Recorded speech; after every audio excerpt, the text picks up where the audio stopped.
Hawaii is consistently labeled as the healthiest place to live, but that's not the whole picture. Almost a third of Hawaii residents have high blood pressure. Residents in low-income areas on all islands live shorter lives. Income, location, and ethnicity all have a dramatic impact on health. What can be done to build a healthier Hawaii? Join us as we ask, what's it going to take? Tonight's live broadcast and live stream of What's It Going to Take on Insights on PBS Hawaii start now. Aloha and welcome to Insights on PBS Hawaii. I'm Daryl Huff. Hawaii's reputation as one of the healthiest states masks some serious problems. It's a good news story that doesn't apply to everyone. There are dramatic differences in life expectancy based on your economic status, your ethnicity, and where you live. We have high rates of diabetes and high blood pressure. There's a suicide on average every other day. Many of the threats to good health are preventable, and many more are curable. Data gathered by the Hawaii Community Foundation's Change Framework gives us the facts and figures we need to move forward. So we ask, what's it going to take for Hawaii to truly be the healthiest place in the world for all who live here? We look forward to your participation in tonight's show.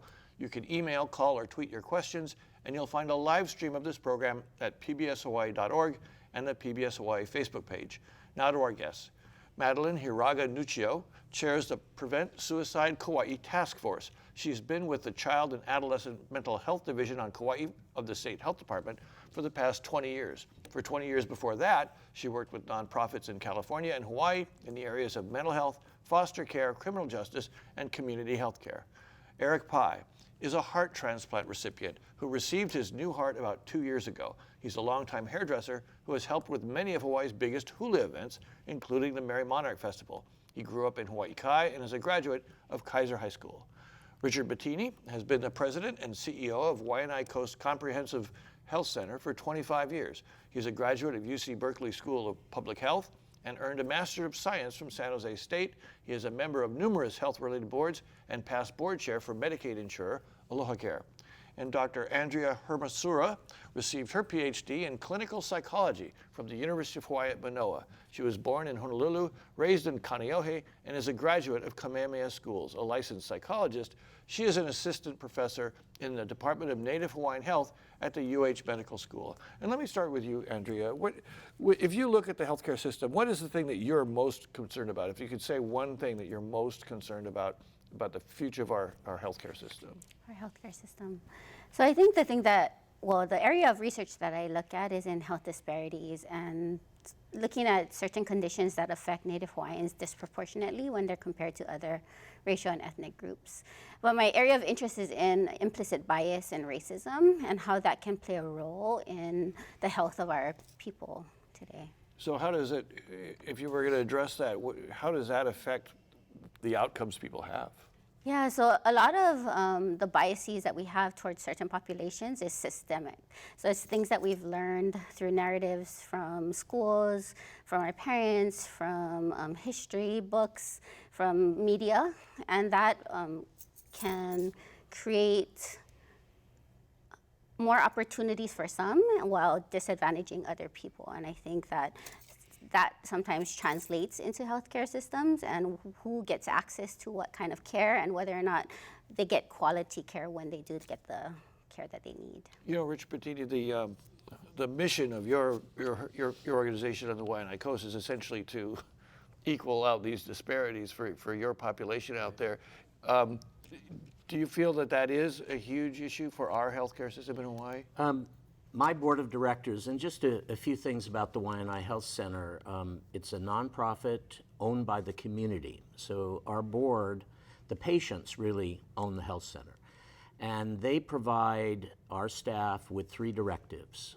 Make primary care accessible, help become an economic engine in the community to create jobs, and respect and engage the culture in everything we do. So given that, and given where we are in Hawaii, I think there are many, many more things to be optimistic about and opportunities that are there than threats. The first threat that comes to mind is workforce shortages. Not enough primary care docs that are trained or want to work in low-income communities. You see a number of health centers around the state struggling with that right now. So I say that's one of the big threats that comes to mind. Many more opportunities than threats. So. We're going to circle back definitely on the issue of healthcare workforce. Madeline Hiraga-Nuccio, your specialty is suicide, and how do you think that the suicide rate is reflective of the general conditions of our medical system? Well, let me just say that I am very active in suicide prevention and awareness. My main daytime job requires me to be involved with a broad cross-section of child and adolescent mental health. But nonetheless, it is significantly impacted by the issues around depression and low mood and situational issues that bring people to the brink of making a very drastic decision. It is, I would say that it's the perhaps the tip of the iceberg, or the flag that is telling us that that we have to begin to look at a person as with a head connected to the body. That is, what is going on for us mentally, emotionally, absolutely affects our physical health and our long-term outcomes as well. Okay, good point. Eric Pye. So when you hear these experts talking about the healthcare system, what goes through your mind, given your experience as a heart transplant recipient? My experience is all really good. I was so lucky to experience really good healthcare. I got sent to Stanford for my surgery, and always felt like I was amongst the greatest minds in the medical field, and now I'm back here at Queens. I've been very lucky. The health care system has really helped me out a lot, really. But tell us a little bit about your life day to day now. How is that? We were talking earlier about all the medications you have to take. A lot of medications, morning and night, and so I'm now finally back to doing more and more hair and makeup jobs. So really, it's back to normal. Now I'm able to do it without huffing and puffing, and I have more endurance now. Well, we often hear about how people have to wait a long time for a transplant, and Right. What was that like for you? At the time, I was very in a fog about it all, and going through it, you learn about it. I was lucky. I was turned septic before they decided that was just not good enough. Then they moved me to the front of the line of the list, and before you knew it, I got 3 offers on 3 different hearts. And You get to choose? They offer you a heart. My first heart was, they said, oh, it's a good match. It's not a perfect one. I went, oh, stop. Sweet left. They said, Sweet left. and I was so guilty because they said, you can pass. You don't have to take the heart. I go, what's the matter with the heart? And he said, well, it has hepatitis C. And I'm like, but we can cure it. And I go, that's going to be a hard pass. So, if you're going to take my heart, I want the best heart going back in. So it was like 2 days later, I get the second call, and I get to the operating table, and I'm on the table, and there's no doctor. And he decides that he comes in, he goes, well, we're not going to do it. I don't like this heart. I'm like, get me off this table.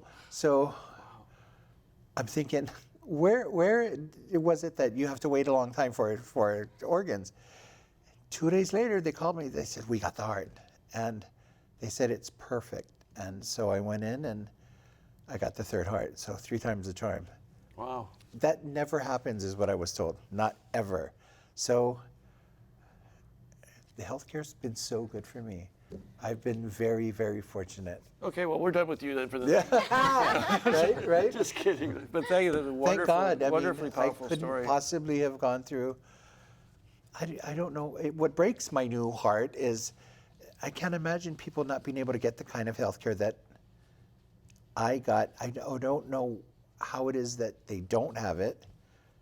That's very interesting to me. So let's talk a little bit about that.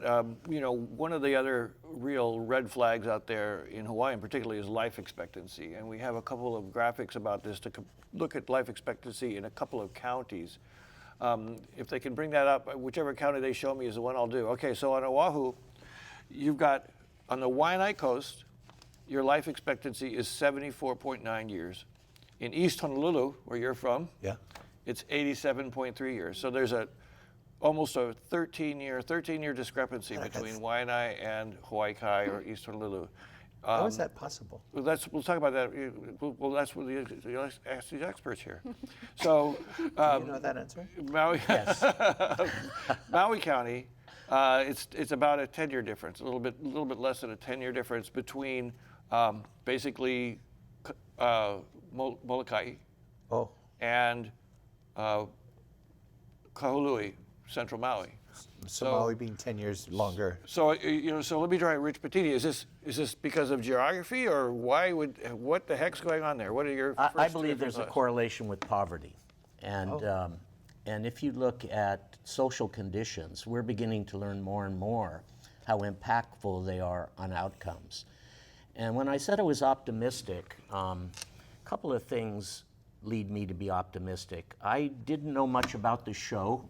I didn't know if I wanted to come on the show, so somebody sent me a link of one of your prior shows, and it had a bunch of business leaders saying that, you know, we need to change certain things about Hawaii.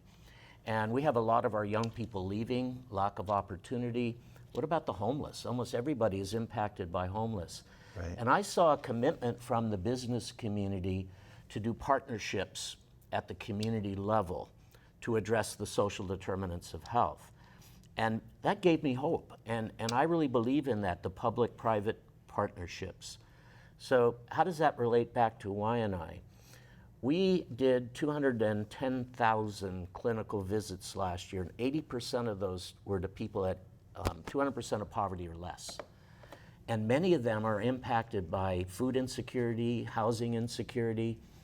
But I see a lot of potential, and I can talk more about that later. Well, so yeah, I'd like to ask Andrea Hermasura. This is kind of your specialty, right? This disparity. What do you see the root of it? We talked a little bit about ethnicity. There are conditions that seem to follow ethnicities, as well as the attitudes you described.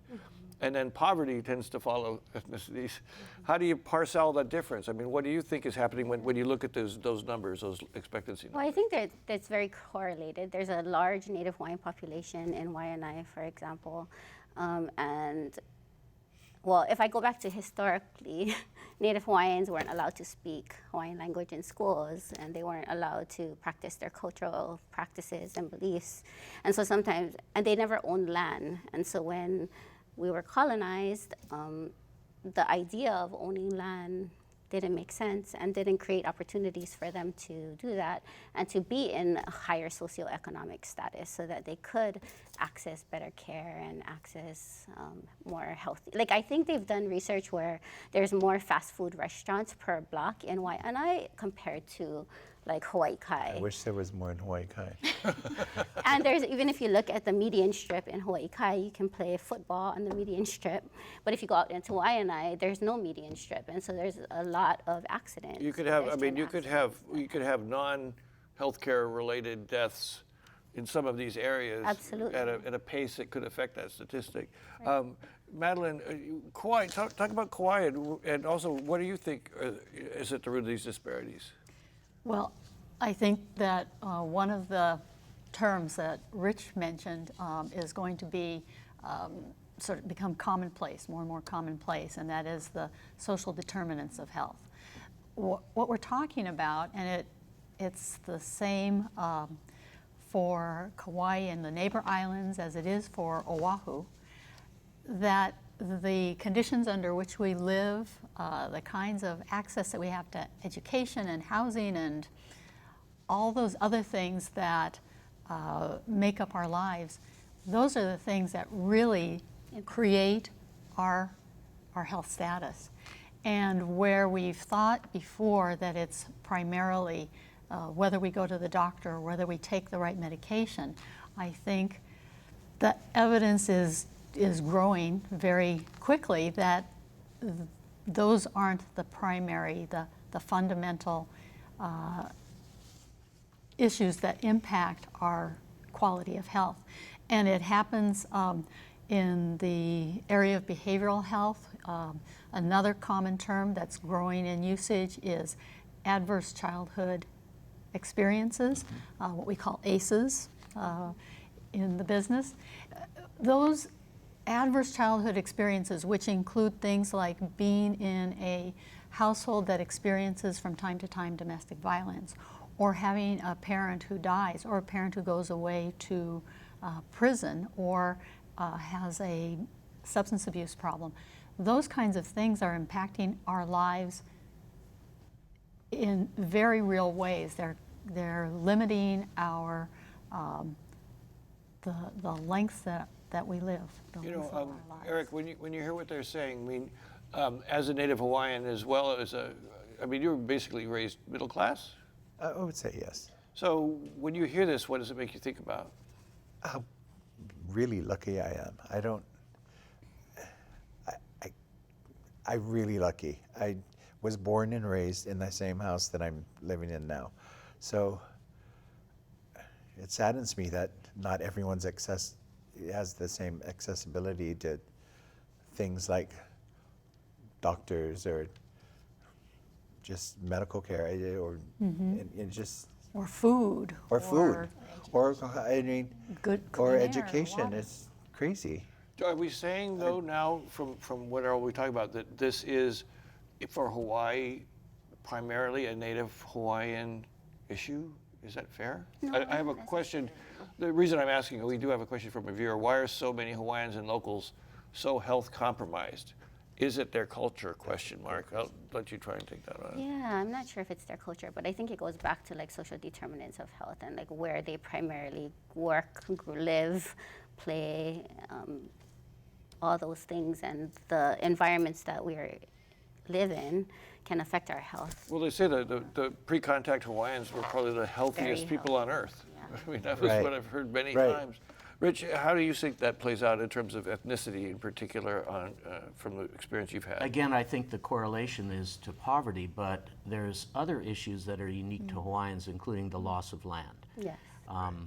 And a lot of people are hurting. A lot of people feel they can't live in Hawaii, Right.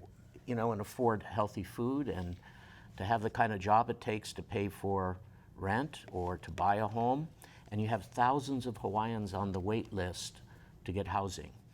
And that's hurtful to people. The housing being compromised is a big factor in health. I bet you if you didn't have a roof over your head, they might not have let you have a heart, right? I mean, they do check out your, yeah. We were talking before, you need electricity all the time. Right, before, when I had my LVAD. Yeah, it's crazy. Yeah. So, but when we bring up this question of what's it going to take, and we're talking about these big macro factors, poverty, you know, trauma, housing, economy, education, do we have to fix all those things to make our healthcare system better, or how does the healthcare system adjust to that? I think we do, and I think we can. That show that I watched that you folks broadcast before with the business leaders, they presented a homeless village project around a common kitchen area and so forth. It was very successful. Mm-hmm. But somebody asked them on the show, why wasn't it replicated? Because people didn't know how to work with community. There's a dynamic in working with a low-income community or Hawaiian community in which a lot of decision making about what should happen needs to be turned over to that community, and an empowerment issue. Right. And I think that's a very important lesson we need to learn. Okay, so let me talk a little bit about the kind of chronic conditions that we have in this state. We have another graphic about high blood pressure, but you work quite a bit with diabetes. I know many of your clients are diabetic. That's a real struggle out there. When it comes to hypertension, high blood pressure, Hawaii has a rate of about 32%. The US average is about 31%. At first you might not think that that's that bad, but then you look at the small print there, only 60% of patients have it under control. Rich, is that something that the healthcare system could do better, getting people to take their meds? I mean, it's very easy to get blood pressure under control. You know, wellness, prevention, maintenance of a health problem in the correct way are all there, but there's something about when people don't have hope, and that is something we need to deal with. Now, one of the things that's very interesting, the Quest Medicaid program, which most of our patients, being below poverty, they're enrolled in Quest. That program is above $1 billion a year. Now think about that, because I think we have enough resources to really address these social conditions. And we have some leadership, I think, in Medicaid right now that gets it. I think there's bids out now under the Quest program. I think it's called the HOPE program, where health plans now are going to be responsible for addressing social conditions, housing, food, all of these things. And that's going to create a really interesting dynamic as long as health plans empower communities to solve their own problem and trust the judgment that comes out of communities. In terms of the diabetes and keeping these chronic and high blood pressure and keeping these things under control, what are the barriers to people who need regular medication, need to change their diet, need to make all these lifestyle changes? Is that different from one community to the next? I think so. And I think he said something interesting. Like, I think Rich? No. Can't be. I got lucky. I do think communities need to figure out how to empower their own communities, because I think they're familiar with the challenges that happen in their communities. But even like in terms of social determinants of health, like we're finding that the healthcare system can only do so much, because a lot of a person's health starts declining or is good way before they even step into the doors of a healthcare system. And so I think, yeah. Let me ask Eric. So is that you? I'm also diabetic. Oh, wow, okay. And I take blood pressure medication, and my blood pressure is really good. I think you have to decide you want to do it. You have to commit to doing it. I know I have, and I kind of got that aha moment. It doesn't work unless you put the pill in your mouth, you know, or it doesn't work if you don't if you're not a little bit more conscious of what goes in your mouth with food. A lot of times they don't have access to the right foods and stuff like that. Right. So, did it take a crisis though for you to have that aha moment? Like, were you already quite sick by the time you got there? I was kind of and already do you think sick, your own right. lifestyle contributed? No, my lifestyle wasn't that bad. I just think once my heart was bad, and then everything else became very important. And again, you have to decide you want to do it.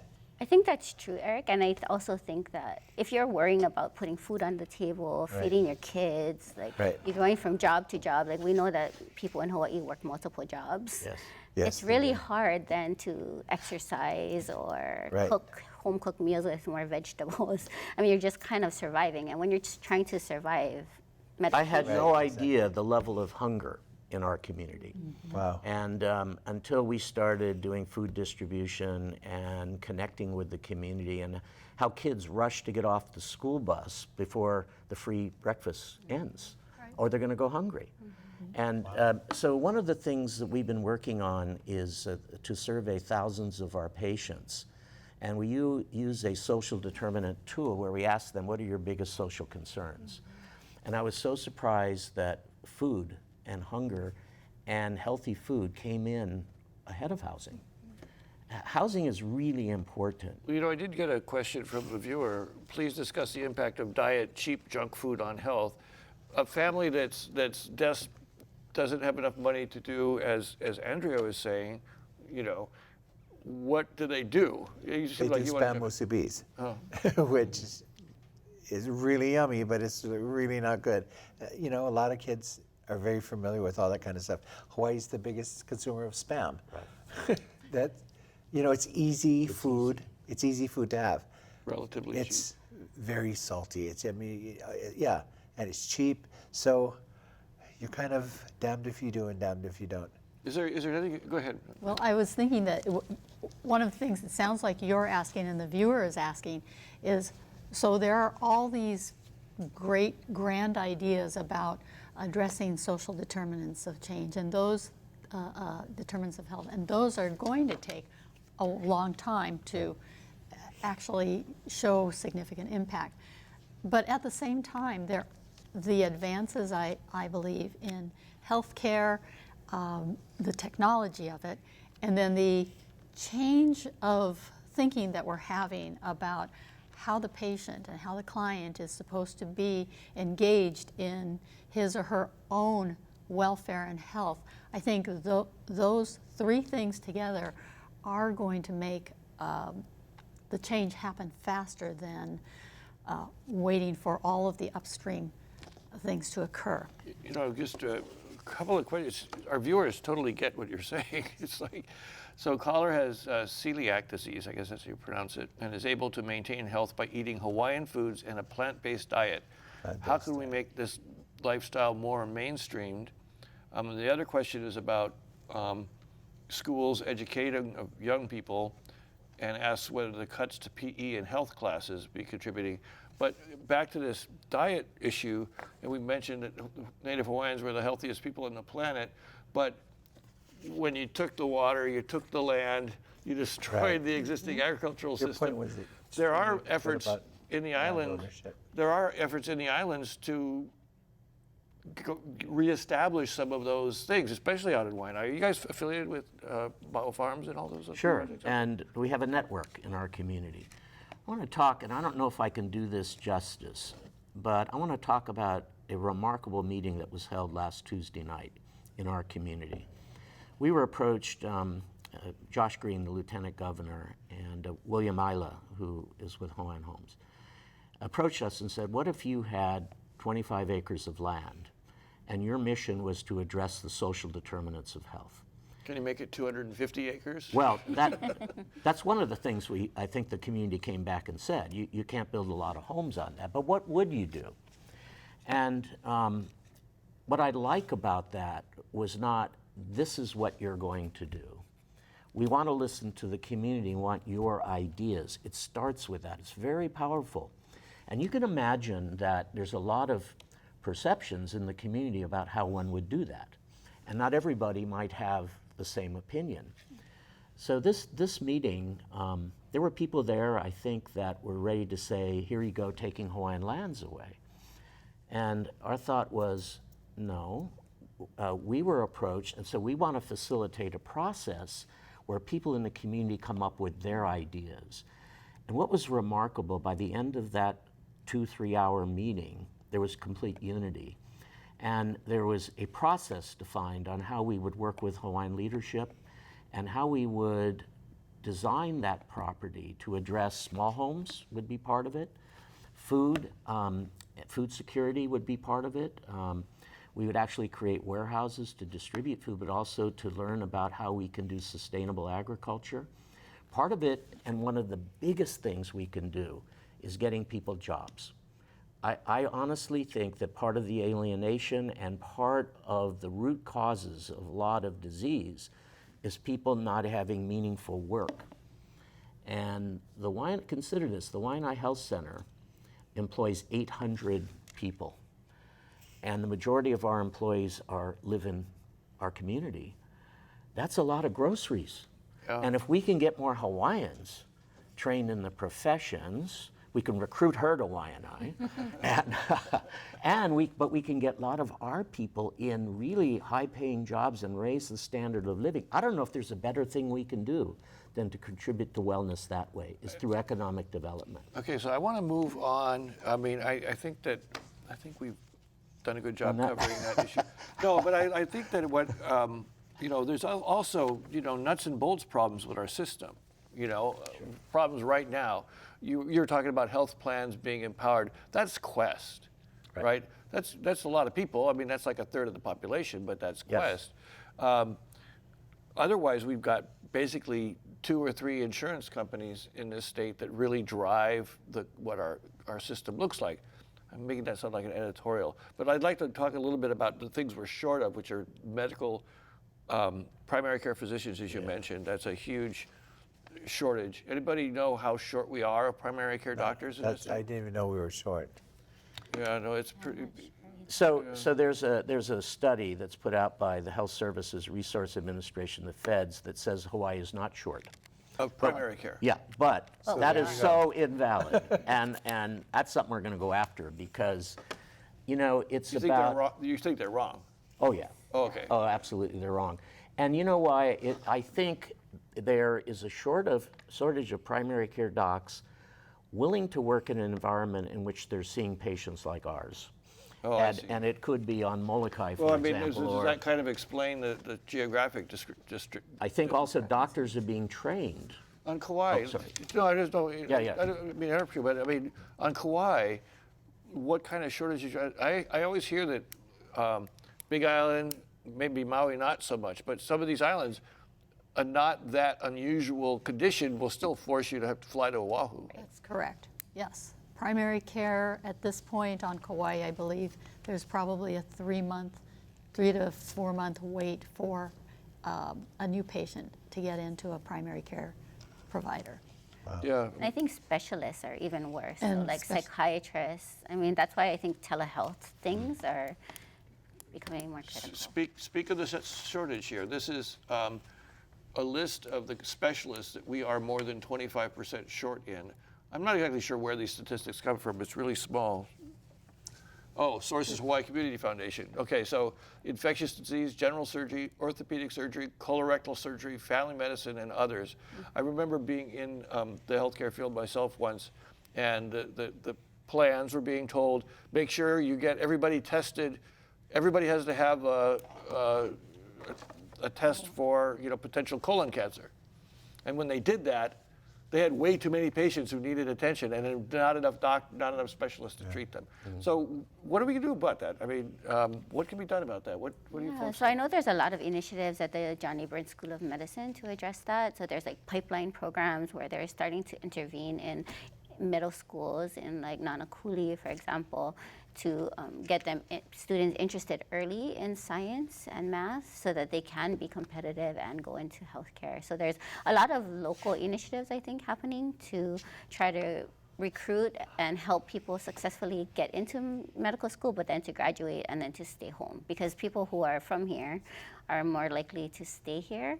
But then even if they recruit from elsewhere, they want people who are going to stay here for a long term. So not people who are going to come and get for a short period of time and then leave again. And it's important to recognize too that doctors and nurses are a component of our healthcare system, but there is a raft of other professions that are also short-staffed.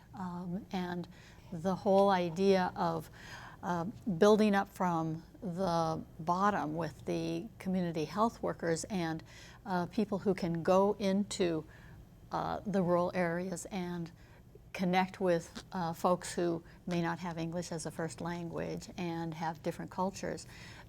That also creates a large base for changing the way health. So is the answer to get more money into the community to pay more doctors so more doctors come, or is it more about, like as you're describing, taking the ceiling off of what some of those lower level healthcare, I hate to say lower level, I can't think of another word, but why do you have to see an MD?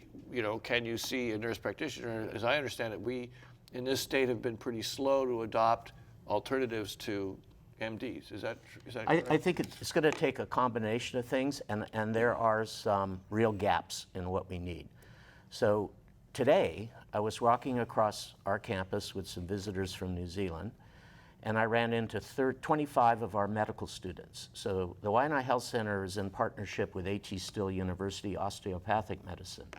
So we train for 3 years, doctors, and but there's no residency program to place them. So when I said to them, how do you feel about that? You come here, you learn for 3 years. Do you like working in a community like Waianae? We love it. We'd love to stay. We would work even in neighbor islands at health centers. But because we can't get a single slot, or very few, we have worked with Hilo to get a couple, they all go back to the mainland, and then they do their residency for a couple years, bond back there, and we lose them. And so we're gonna do whatever it takes to get more residency slots so we can really extend that program where we're getting the right kind of students that wanna work in a community like ours. The other thing is nurse practitioners. So we recognize, we would hire nurse practitioners right out of school. They couldn't really sustain what they were doing in Waianae. It was very difficult. So we worked with a group out of Connecticut and started a nurse practitioner residency program. So we've had between 3 and 8 nurse practitioners training for a year after they are credentialed. Let me ask, what do you think is the problem with this? Why do you think we're so short of doctors or medical professionals? Well, I think the cost of living here is higher, and most physicians and healthcare providers get paid less than they would on the continent. And so the quality of life some of them are living are lower. But I think what we're trying to do a lot of, like for integrated healthcare, we're trying to treat the patient, like she said, with believing that the head's connected to the body. So how can you alleviate burden, for example, of primary care physicians by having a psychologist or community health navigator and pharmacists in the clinic to help people with diabetes manage their medications, to talk about depression, so that it's not, and then the community health navigator to get them connected to community resources that they need to improve their health. Let me ask this question. We, in this state, one of the reasons we have this reputation as the healthiest state is because we have the Prepaid Health Care Act, we have the employer mandate for health care. We only have, like I was saying earlier, only a couple of main private insurance companies in this state. How much has that influenced innovation, change, the ability to adjust to the kind of things you folks are talking about? So I like the Madeline competition. kind of went, Sorry.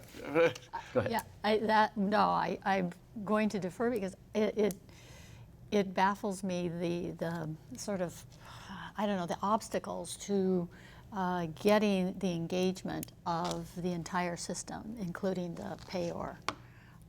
And I'm hoping someone here has the answer. Well, I do want to, I'll get to you, okay. I promise. But Eric, what kind of insurance did you have when you first got ill, and then what progression did you make in terms of being able to pay for this incredibly expensive process? Quest did it. So you were on private insurance? I didn't have private insurance. I didn't have any insurance. And my social worker at Queens said, let's hook you up with Quest, and then it just was heaven after that. So I don't think I've ever heard anybody say Quest is heaven, but Medicaid is without heaven. Quest, I could not have done any of what I've been through. So my diabetic doctor, my primary care doctor, my cardiologist. Did you have trouble getting access to those specialists at all? When you have a heart transplant, you're kind of at the front of the line. Oh, I see. What about But I prior? can also mention too that for kids who are have mental health issues, behavioral health issues, the Quest actually has a broader array of services for those kids, contracting with a variety of agencies, including the Department of Health, the State Department Okay, of so Health. Rich, now I can almost hear you saying, in a lot of ways, Quest is a better system than our private healthcare system. I think there's enough money in Quest to do a lot of good. I think there needs to be, and when we've worked well with a health plan, and it tends to change, it's when there's a high degree of trust in working together, really good data. I think healthcare needs to borrow from the business community around performance metrics, and also aligned incentives. We're not incentivizing correctly. If there are so many, one of the things we've done is to look at where are the avoidable costs. Where can you squeeze dollars out of the health system that won't hurt people, but help people, and reprogram that to address social conditions? That's what's going to happen. And I have never, it's amazing, with one of the health plans that I won't mention, it's a health plan I used to fight with all the time. But that health plan, I get together with their leadership once a month over at my condo. And we talk about how we can address the social determinants of health using this pot of money. But we also have to prove the value of what we do. And so setting up systems that better track value and return on investment to the healthcare dollar has to be part of this transformation. So do you feel, though, and anybody can pitch in on this, that a government healthcare system would be better? You know, I think that health plans provide utility.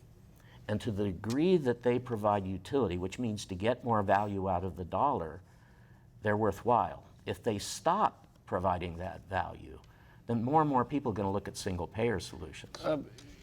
Madeline, in terms of, you were talking about mental health for teens especially, and we talked a little bit about suicide. Are there resources in the community for kids when they are in a crisis? There are. They're unevenly spaced, and I have to say that the neighbor islands struggle more with having the full complement of resources. We know that those kinds of things are frequently population-based. That is, they survive and they're fiscally viable because there is a large population, and those just don't exist on the neighbor island. Is there any chance that that's reflective of how does Kauai compare to other islands when it comes to suicide? So clearly across the board, and the way we measure deaths by suicide is frequently over a period of time because they can fluctuate so much in a year. It's hard to do any kind of real analysis if you don't take 3 to 5 year periods. So we evaluate based on that, and then we determine rates by 100,000 population. So we have a graphic that says on average 1 person dies every 2 days in Hawaii. How does that parse out across the islands? So the rate of deaths by suicide is highest currently over the most recent statistics from 2012 to 2017 show us that Hawaii Island and Kauai have the highest rates of suicide per 100,000. Maui is next, and Oahu actually is almost half of the rate of Kauai. And that's crazy. Hawaii. It's really crazy. Yeah. So, talking about suicide can be triggering for some people, and so we do have a couple of phone numbers we'd like to put up just in case anyone would like some help. I think we can put that graphic up fairly quickly. On Oahu, the number is 832-3100. Neighbor Islands, 1-800-753-6879. I'll repeat that. These are suicide crisis hotlines, 832-3100 on Oahu, and 800-753-6879 on the neighbor islands. Good question from a viewer. Will technology make a big impact on the productivity of primary care physicians, telemedicine, artificial intelligence? Rick, what's happening with huge. that? Right. I was at Agreed. a meeting nationally recently, and it was around a table with medical directors from different, and I asked them the question, what percentage of medical visits will be done through a cell phone within 5 years? And the lowest number was 30%. So the idea of interacting with your primary care provider remotely. Today, I had a meeting with our team that does pain management, primarily looking at folks that are trying to get off of opioid addiction. And I said, where are the patients coming from? They're coming from all over the state, from the neighbor islands. And why? Well, there's not any services. And we were meeting with IT people. Could we, within a year, design a system around pain management that could be done through telemedicine? And the answer was yes. And what was good about it is it's confidential. People, I found, why are people coming from neighbor islands to come to our pain? They don't want to be seen going into a pain management clinic. Oh, I see. So it has So there's the opposite effect people think, yeah. additional advantage of being able to do face-to-face. There's a way we can do it with prescriptive authority, and then treat people and give them the support they need in the referral remotely. When you talk about young people, do you think that might be really, if you think about a revolutionary thing? Absolutely. How do you picture work? What's your So they're talking about, I mean, I know there's initiatives going on right now to try to start to intervene more in a preventative way. So like sending out text messages to talk about health, using apps to help them track things early, like physical activity, calorie intake, just speaking their language, really. Monitoring your heart on your watch. here. Yeah. Oh, wow. Right there. That's right there. Yeah. Do you end up talking to some of your specialists on the mainland via Skype or anything like that? No, I don't. I've got all my doctors here, so And once a year they would like me to go and just make sure everything's cool. But my doctor here is the bomb. You know, Madeline, when we talk about technology, neighbor islands in particular, do you think does that give you a little bit of hope about managing to connect people, or is it still too electronic? I mean, No, I think I heartily agree that technology has the potential to change the trajectory of our community's access to health care. And in fact, it's already being rolled out for child and adolescent mental health in the behavioral health area. We already have clinics happening on Hawaii Island on both sides, Kona and Hilo, in Maui and on Kauai, where there are psychiatrists on Oahu who see kids and their families by Zoom, and they're being treated at a higher rate with higher efficiency, higher numbers of are you better able to deal with a visits. crisis? We actually, that is also being tried out right now at the hospital on Kauai, Wilcox. There is a new endeavor to bring a psychiatrist, because there's such a dearth of psychiatrists on Kauai, to have a psychiatrist available during the day for emergency situations. You know, it actually just occurred to me some of the health plans, the Quest health plans, offer free cell phones. Well, Smartphones, it can be a return on investment that pays off if you Yeah. keep people out of ERs. I want to say, if I could, then I'll shut up. No, it's okay. Because you're triggering some thoughts that I want to make sure we put on the table related to suicide, related to early intervention. You know, there was another shooting on the mainland today, on the continent, and it's happening more and more. And one of the things that we've tried that seems to be really working very well is we started with Waianae High School, and we put a nurse practitioner and a psychologist in the school. We actually helped them physically in the school. built out a space. It's called a school-based clinic. We recently got a grant from the Weinberg Foundation, mahalo, to be able to sustain this. The health plans have stepped up and supported it. The findings are amazing, and there's not really time to get into all of it. But we've turned around a lot of absenteeism, and that helps the schools in a number of ways, but it helps the kids. But we've uncovered so much in the impact of bullying, alienation, abuse in the home.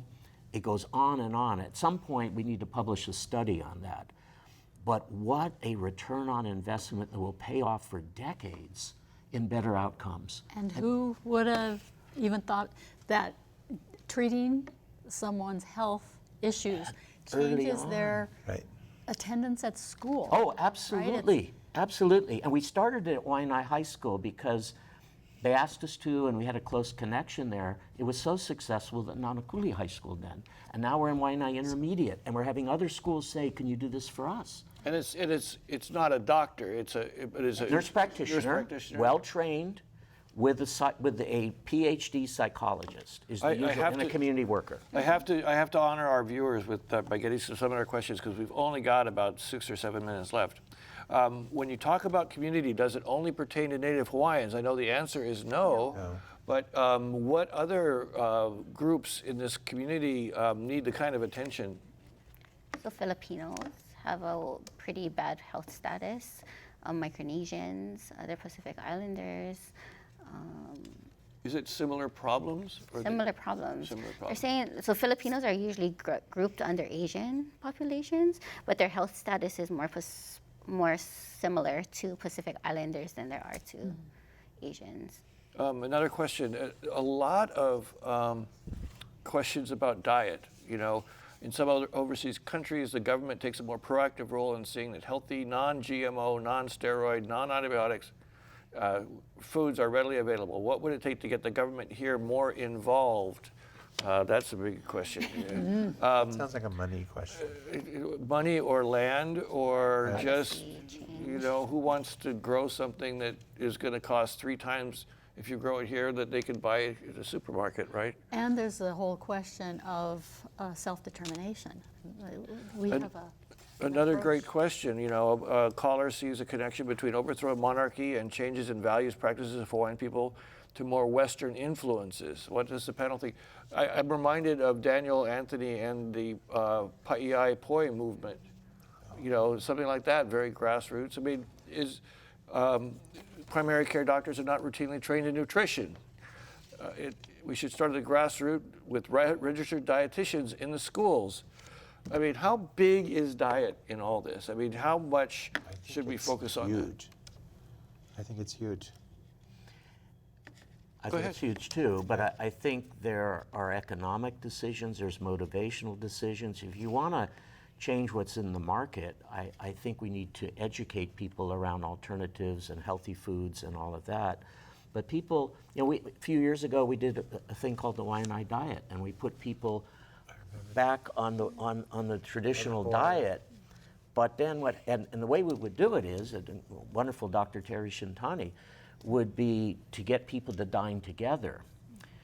But then when the program was over, people go back to the ohana and the party under the tent. Yeah. Well, the other thing too is that the mix of ethnicities is what gives us this great choices of food. I mean, it's like, so what's it going to take to get people to change it? Like you say, that was a very directed program. Is there something easier? It has to be affordable. I think there's initiatives now to do like aquaponics, where you're like raising your own plants and fish, and teaching people to garden, like what plants will grow well in the communities that they live in, so that you can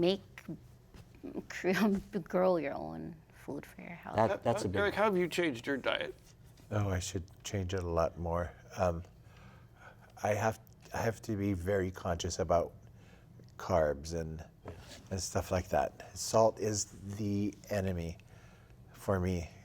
Salt retains water, and then it makes my heart work harder, and so salt is number one. But salt's everywhere. Salt's everywhere. That's the problem. Do you think, knowing the people that you know and the people that you in your community, do you think what's it take to get people to change their diets when they're healthy instead of when they get taught by a dietitian? I think people are now more open to having better diets. I don't think before it was a strange thing to have health food or food that is good for you. Now it's more commonplace, I think. I think it's just taking longer than it should, the changeover. I think it'll happen. I don't think it's so foreign anymore.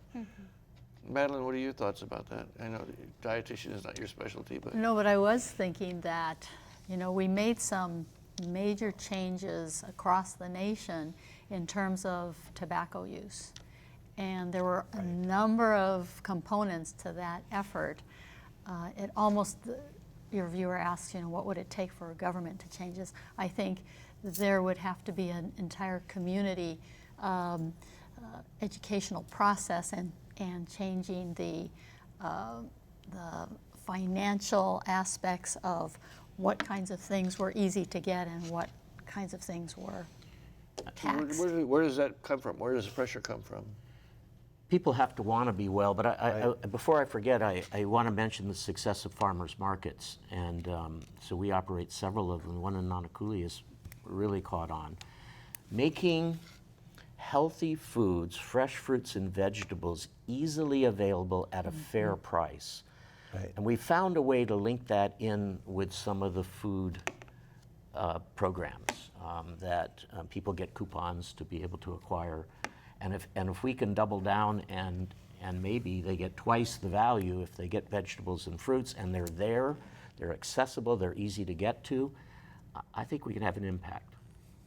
Your thoughts about that? Yeah, I mean, I think we should start with the younger kids because we're trying to change our preferences for healthy food when we're older. It's a lot harder. That's really hard. I'll vouch for that. So schools may be a good place to start, but I'm One of not our callers familiar with suggested, yeah, that's a really good point. And of course, if the parents do manage to change, that will teach the kids, of course. Yeah, Right? it all goes hand in hand. Yeah, everything goes hand in hand. I think that's the message of today's show. Thank you, all of you guys, because we're now pretty much done. And before we say goodbye, we want to tell you that if you'd like to see the data compiled by the Change Framework, go to hawaiiforchange.org. Mahalo to all of you at home for joining us tonight, and we thank our guests, Madeline Hiraga Duccio, Suicide Prevention Specialist with the Health Department on Kauai, Richard Bettini, President and CEO of the Waianae Coast Comprehensive Health Center, Eric Pai, heart transplant recipient, longtime hairdresser. It's been a real pleasure getting to know you. And Dr. Andrea Hermosura, which I still am not pronouncing right because I can't figure out if it's Japanese or Filipino, clinical psychologist and assistant professor at the John A. Burns School of Medicine. Next week, on another special edition of Insights, we continue our series, What's It Gonna Take? By asking this question: does Hawaii have the will and resiliency to build a better future? Tough question. We hope you join us then. I'm Daryl Huff for Insights on PBS Hawaii. Ahui ho.